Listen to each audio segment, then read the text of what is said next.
Hi viewers, welcome to Manju Learning Hub. Today we are going to share a topic on hospital care services. Myself is Manjunath, Assistant Professor in Management, Kodchanti Government Fresh Grade College, Vasanagar. Before going to this slide, let me see some basic information related to the health and the health care and the knowledge. Then we'll move on to this slide. Okay, health is a primary right of an every individual, and has to be accorded with the importance by the constitutions through Article 21. Article 21 ಅಲ್ಲಿ ಏನು ಹೇಳುತ್ತಂದ್ರೆ every individual who is supposed to have a good health ಅನ್ನೋದನ್ನ ಹೇಳುತ್ತೆ. Though the Article 21 stressed upon the state government to safeguard the health and nutritional well-being of the people. So Article 21 ಏನು ಹೇಳುತ್ತೆ in constitution ಅಲ್ಲಿ ಅಂತಂದ್ರೆ, so it is stressed on the state government to safeguard the health and nutritional value of the people and nutritional value ಮತ್ತು health protect ಮಾಡೋದು one of the basic essential ಅನ್ನೋದು ಹೇಳುತ್ತೆ. So health care ಅಂದರೆ ಏನಂತಂದರೆ, health care sector is the one of the most challenging and foremost and fastest growing sector in India ಅಂತ ಕರಿಬೋದು. So ಹಂಗಾದ್ರೆ health care ಅಂದರೆ ಏನು, ಹೆಲ್ತ್ ಅಂದರೆ ಏನು ಅಂತ ನೋಡೋಣ.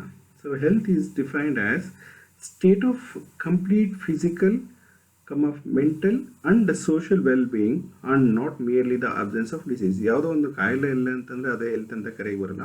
ಈ ಮೂರು ತಿಂಗಳು ಇರಬೇಕಾಗತ್ತೆ. ಯಾವುದು ಕಂಪ್ಲೀಟ್ ಫಿಸಿಕಲಿ ಫಿಟ್ ಇರಬೇಕಾಗತ್ತೆ, ಮೆಂಟಲಿ ಫಿಟ್ ಇರಬೇಕಾಗತ್ತೆ ಮತ್ತು ಸೋಷಿಯಲಿ ವೆಲ್-ಬೀಯಿಂಗ್ ಆಗಿರಬೇಕಾಗತ್ತೆ. Then only we can able to call it so healthy person ಅಂತ ಕರೆಯೋಕ್ಕಾಗುತ್ತೆ. So health care industry is a wide and intensive form of services which are related to well being of human beings. So healthcare industry is a wide and intensive form of service industry which are related to regarding welfare or maintaining of well-being of individuals by maintaining of physical and mental and social wealth of the individuals.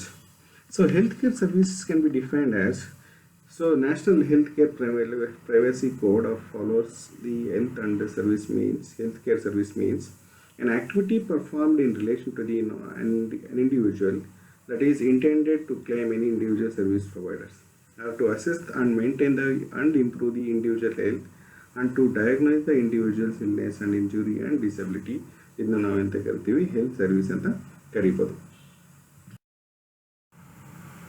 So health care service is A combination of tangible and intangible ಅಂತ ಕರಿತೀವಿ. ಇಲ್ಲಿ tangible services ನಮಗೆ ಸಿಗುತ್ತೆ, intangible services ಸಿಗುತ್ತೆ. ಈಗ tangible ಅಂದರೆ ಏನು, which we can able to touch it. ಯಾವುದನ್ನು ಟಚ್ ಮಾಡ್ಬೋದು, in case of hospital hospital facilities ಆಗಿರ್ಬೋದು, ಅವನ್ನ ನಾವೆಲ್ಲ ಟಚ್ ಮಾಡ್ಬೋದು. ಈಗ example building, in case of bed ಆಗಿರ್ಬೋದು. So some of the things which are very much physically which you can see it, ಅದನ್ನ tangible ಅಂತ ಕರಿತೀವಿ. ಇಂಟ್ಯಾಂಜಿಬಲ್ ಅಂದರೆ ಡಾಕ್ಟರ್ ಕೊಡುವಂಥ ಸರ್ವಿಸು, ಅದನ್ನು ನಾವು ಇಂಟ್ಯಾಂಜಿಬಲ್ ಅಂತ ಕರಿಬೋದು. So the service constantly offered by the doctors are completely intangible. Doctor ಕೊಡುವಂಥ service intangible.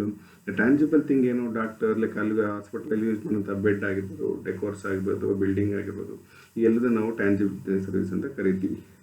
Let me see the characteristics of hospital industry. So how we characteristics are features or how we can define it ಅನ್ನೋದನ್ನು ನೋಡೋಣ. First one is intangibility. Intangible ಅಂದರೆ ಏನು, which we can't able to see it or touch it. So let me see. So healthcare service being highly intangible.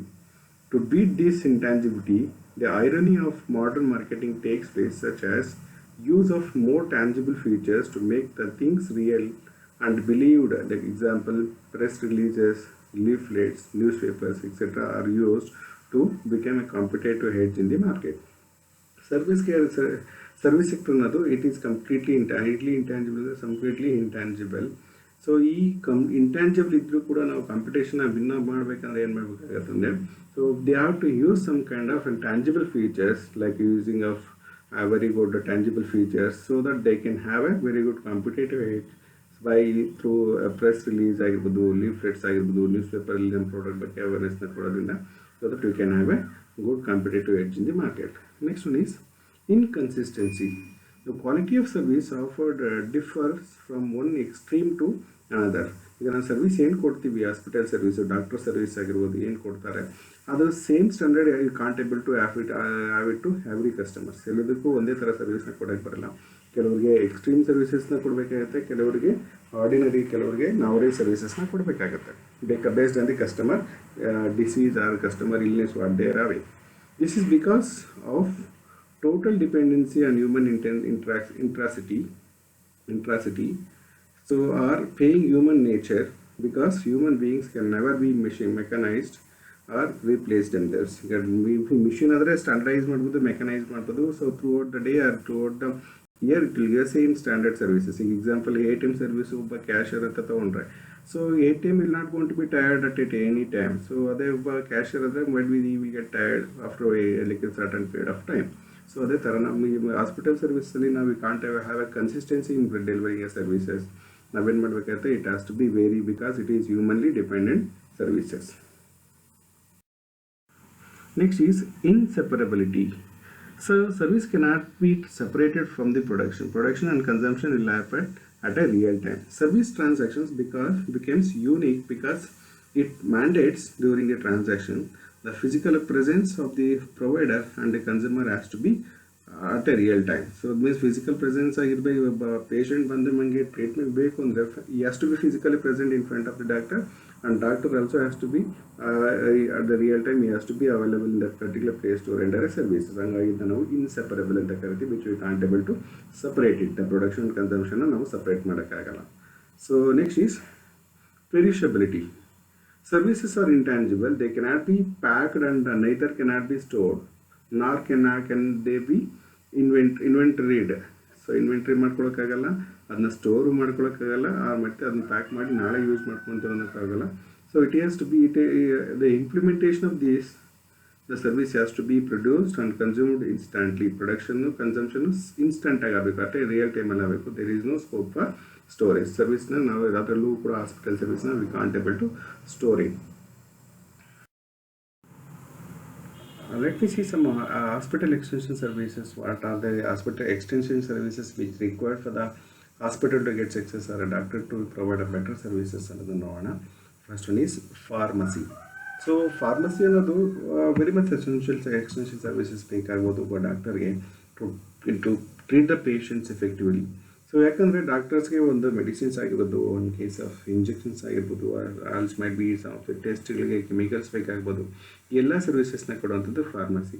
So pharmacy is the nothing but availability of right drug at a right place at a right time of the need is the key to the hospital extension. ಒಂದು hospital success ಆಗಬೇಕು, ಒಂದು hospital ಒಳ್ಳೆ ರಿಸಲ್ಟ್ನ ಕೊಡಬೇಕು ಅಂದರೆ, so has to make them available the right drug.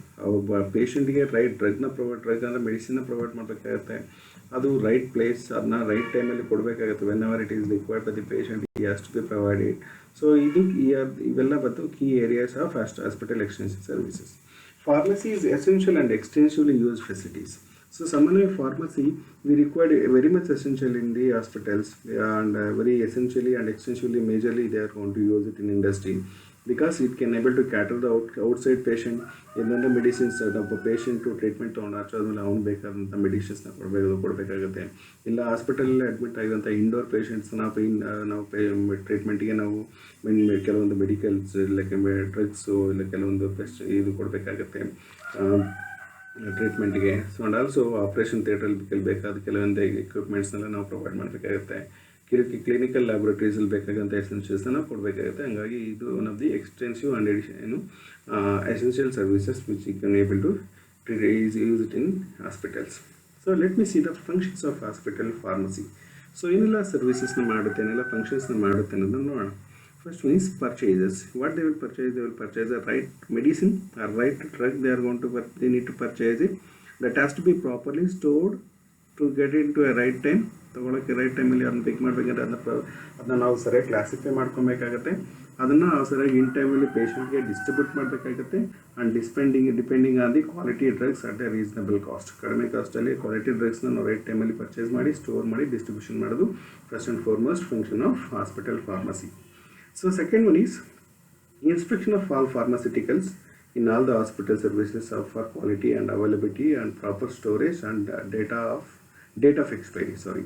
So inspection of the pharmaceutical hospital extension services ಅಲ್ಲಿ ಯಾವ ಥರ ಕ್ವಾಲಿಟಿ ಮೆಡಿಸಿನ್ಸ್ ನಮ್ಮಲ್ಲಿದೆ, ಸೊ ಎಷ್ಟು ಅವೈಲಬಿಲಿಟಿ ಇದೆ, ಎಷ್ಟು ರಿಕ್ವೈರ್ಮೆಂಟ್ ಒಂದು ನಿಮ್ಮ ಹಾಸ್ಪಿಟಲ್ ಬೇಕಾಗ್ಬೋದು ಅದನ್ನು ನೋಡಬೇಕಾಗುತ್ತೆ.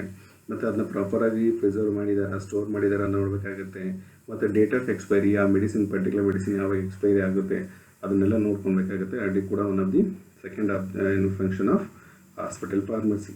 So third one is develop and maintenance of information regarding all the drugs. So whatever the drugs is collecting, that has to be properly stored inside a particular set of format or in case of software, so that we can easily pick whenever it is required. So adna develop ಮಾಡೋದು ಕೂಡ one of the major function.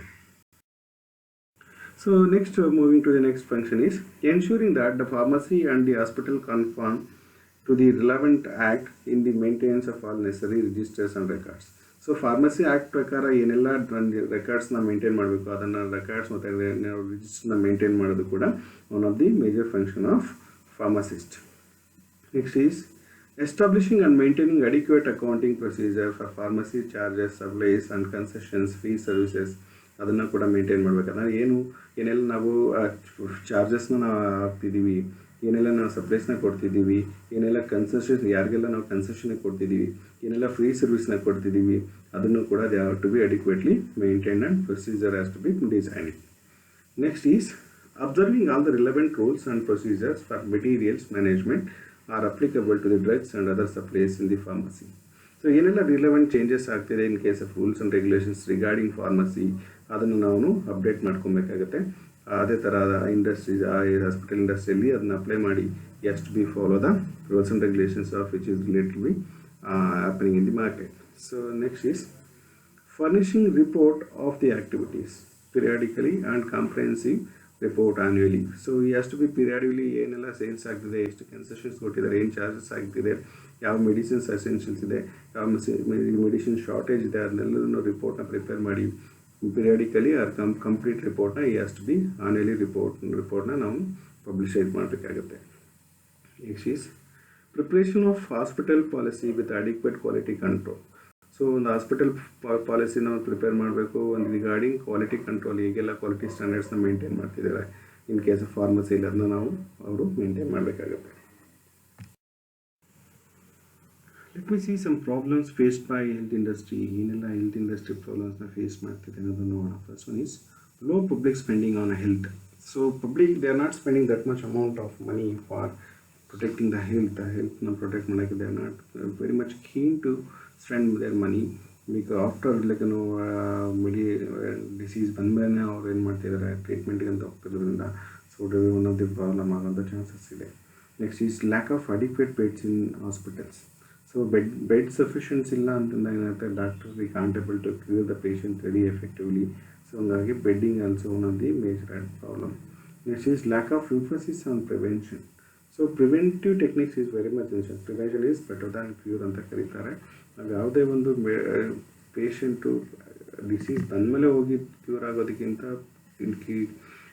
Disease ಬರ್ದಂಗೆ ನೋಡ್ಕೊಳ್ಳೋದೇ very much important ಆಗಿರುತ್ತೆ.